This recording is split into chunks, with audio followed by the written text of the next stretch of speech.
What's up, guys? It's Hobo here, and today I have home update number 14. 14, yes it is, for you guys. I foreshadowed this just a little bit in one of my videos, but I'm not going to tell you which one, so you can go back and look if you really want to. But it's kind of obvious at this point. So we'll get right into the project. Mushroom farm. Yep, I made one of these. In the last update, Notch made it so mushrooms can spread, so I decided let's make a mushroom farm. I made this a little while ago, but like I said, due to finals, I didn't play a lot of Minecraft. I just kind of sat here, let it idle, and I let them all grow, except that one, and that one pisses me off. So, I made an exact same footprint of the above greenhouse. I split it down the middle, so I have the poisonous mushroom side and the normal mushroom side, the edible one. And I made a dark room. These torches I threw down before I started recording just to make sure that Fraps picks everything up, because Fraps doesn't like black. And we'll get right into the features of the area. So like I said, there's two pads. I'm not exactly sure of the dimensions. I'll measure it out and put it in the description. But I know it's like 2, maybe 3 stacks of mushrooms right here per pad. I'm not exactly sure. I think it's 2.5, maybe, I don't know. I counted this a while ago.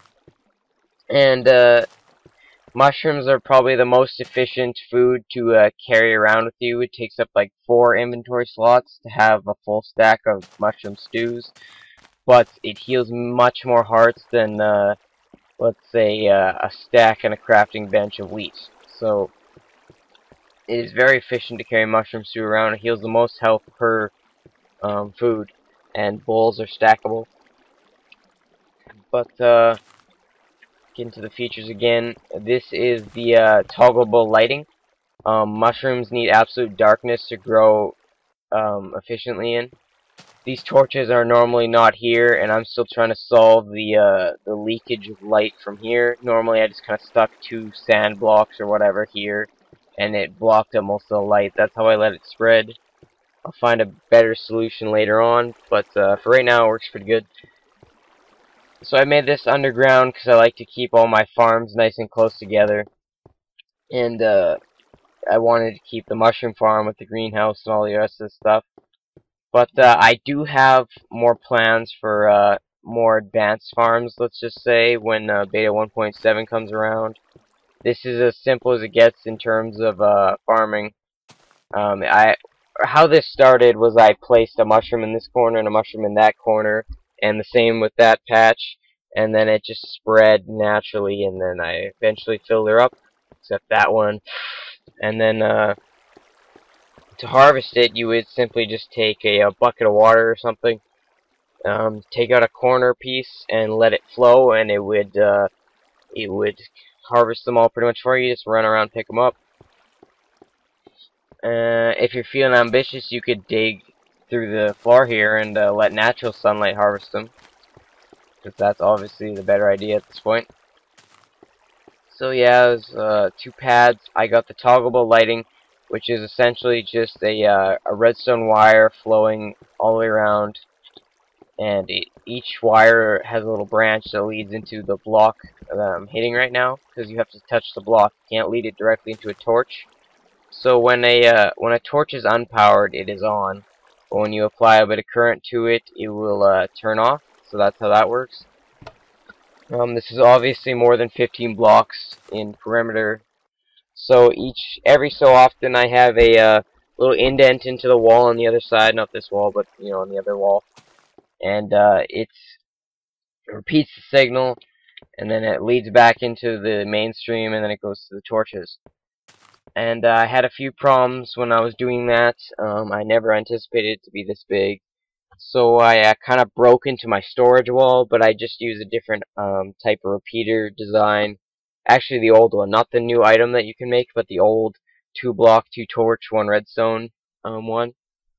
So that took up 1 less block of space, so my wall is still intact in the storage room. You're just going to have to be careful when working in this area. It also kind of led out into the beach, but like I said, it didn't affect anything. It's perfectly fine. You just can't really dig here like all my redstone projects. I like my hidden wiring. So perfectly toggleable. It actually provides a decent amount of light. If you can see that, it's fairly dark over there. Slap her on. Provides a nice little light up walkway to walk on. Those torches aren't loading here, and this is usually blocked up, so this lighting is very useful. And it's also low level enough that it doesn't really inhibit the mushrooms. So I left it on for a while, and they still grew, because redstone doesn't provide the same amount of light as a torch does, as you can see. And it's fairly simple. It's just a mushroom farm. As you can see, it spreads very slowly. I've recorded this for a couple minutes right now, and it still hasn't grown. I also got grass down here for looks. I like grass. You can pretty much grow mushrooms on any material, including stone. I don't know about any material, but the two materials I usually use for my farm, stone or grass. I choose grass because it grew on stone, and grass looks better. But I have this walkway on the outside, which doesn't serve the same purpose as the one above. Mostly this is to split the mushrooms, like right here. Mushrooms, like I said, grow on a lot of materials, so I can't just have a stone walkway going around or a stone in the middle. It will grow across, and I don't want them mixing up. I want the same amount of mushrooms on each side, so a half step is my solution to that. It will not grow up on a half step. As you can see, it only grew within its confines, so that's pretty nice. It works perfectly. This shroud is to keep as much daylight out as possible, so it takes up a bit of space, but who cares about 4 mushrooms or whatever it is. And that's pretty much it. It's fairly simple as far as mushroom farms go. Like I said, it will be a little better, or I'll make a different version, I guess, once 1.7 comes out. But that, like I said, is pretty much it. Fairly simple. I like to build all my farms close together, hence why I built the expansion originally, and then this now under it. Got the nice new hatches, and that's it. If you have any questions about it, I will answer them in the comments, and other than that, I will see you guys next time.